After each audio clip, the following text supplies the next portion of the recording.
네, 안녕하세요. 김거희TV입니다. 오늘 조국 후보자의 인사청문회가 잡혀 있는데 증인이 11명이 채택이 됐다고 해요. 합의한 증인 명단에는 웅동학원과 관련해서는 김영갑 웅동학원 이사랑 안용배 주 창강에드 이사, 그리고 사모펀드와 관련해서는 해당 펀드의 핵심 운영자라고 하는 임모 씨와 사모펀드가 투자한 업체 대표 이사, 그리고 해당 업체가 우회 상장을 통로로 이용하려 했다는 의혹을 받는 업체의 관계자, 이런 핵심적인 사람들이 포함이 됐다고 합니다. 또 후보자의 장녀와 관련해서는 조민이죠.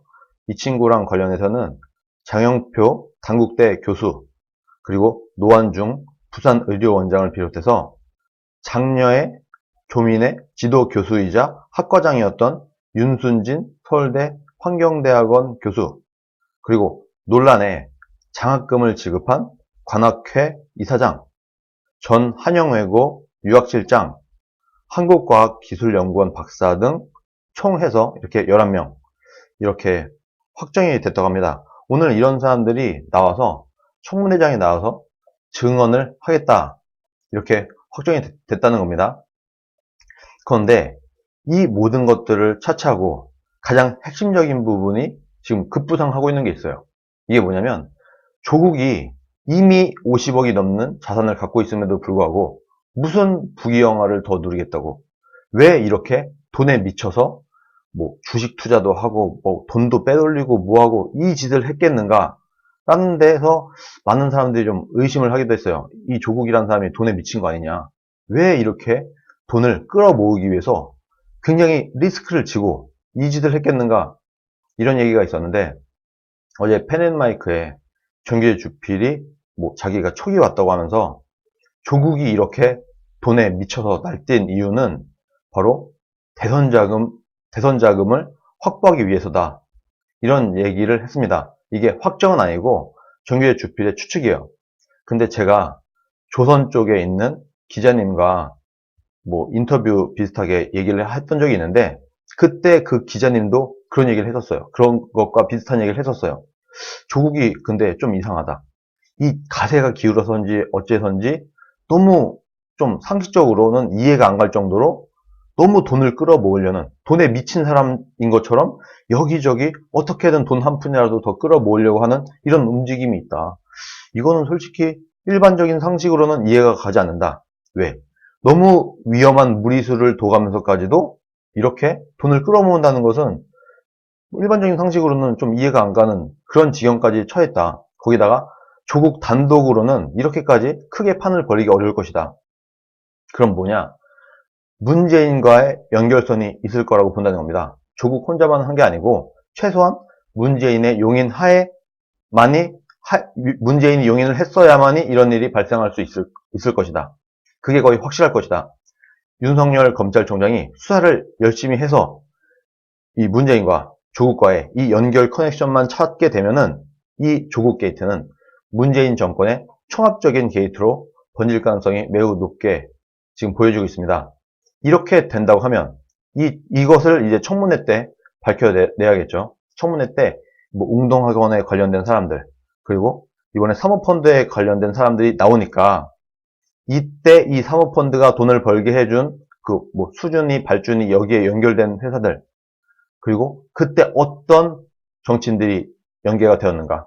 지금 이재명, 박원순, 유시민 이런 사람들이 총출동을 해서 조국을 감싸고 있어요. 이렇게 조국이 전 국민적으로 욕을 먹고 있는 상황에도 불구하고 이 사람들이 다 나섰다. 저는 사실 이재명과 박원순은 한 몸이다라고 보고 있습니다. 왜? 경기도지사의 권한을 이용해서, 서울시장의 권한을 이용해서 분명히 조국이 돈을 벌 수 있게 밀어줬을 것이다. 그러므로 조국이 나가게 되면 본인들의 정치 생명도 끝난다. 그러니까 이 무리한 상황에서도 조국을 감싸기 위해서 나설 수밖에 없었다. 뭐 유시민도 마찬가지고 그 외에 웬만한 여권에 이름 좀 있다는 사람들은 지금 총출동해서 문재인 정권과 조국을 보호하기 위해서 애를 쓰고 있다는 거예요. 그런데 이게 다 이유가 있다.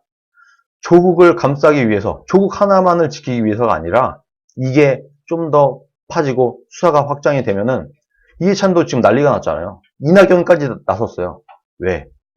이건 문재인 게이트다. 문재인과 조국이 연결이 돼서 뭐 미래에 있을 대선 자금을 확보하기 위한 무리한 돈을 끌어모으는 이런 짓을 벌인 거기 때문에 뭐 조국 낙마 이런 걸 떠나서 이게 고구마 줄기처럼 끌고 하다 보면 결과적으로는 이 최종 도착점에는 문재인이 있다. 문재인이 있기 때문에 여기서 문재인이 나가리가 되고 조국이 나가리 되면 그야말로 민주당은 폭망을 할 수밖에 없다. 민주당 자체가 비리 덩어리로 그냥 비리 공동체인 거예요. 지금 박원순, 뭐 유시민, 뭐 이재명, 뭐 문재인, 조국, 김의겸 보세요. 청와대에 김의겸부터 해서 여러 사람들이 온갖 비리와 더러운 짓들, 내부자 거래 이런 걸로 돈을 많이 먹었던 사람들이 하나둘씩 밝혀지지 않았습니까? 이 사람들만 그랬겠어요? 저는요. 청와대의 핵심 관계자들 싸그리다. 민주당에 있는 핵심 인원들 싸그리다 연관이 돼 있다고 봅니다. 그럴 수밖에 없을 거예요. 이 사람들만 먹지 않았을걸요? 다 같이 먹었을걸요? 그래서 이것은 민주당 전체의 게이트와 청와대 전체의 게이트로 번질 가능성이 매우 높다. 오늘 청문회에서 우리가 좀 중심적으로 봐야 되는 내용은 바로 이것이라고 저는 보고 있습니다. 오늘 청문회 조금은 기대해봐도 되나? 그럼 이런 생각이 드는 부분이 있어서 오늘 긴급히 말씀을 드려봤습니다. 이번 조국 사태는 민주당 전체와 청와대 전체 그리고 그 끝은 종착점은 문재인이 될 것이다. 저는 그렇게 보고 있습니다. 오늘 여기까지 하겠습니다. 이따가 청문회를 한번 다 같이 지켜보시죠. 감사합니다.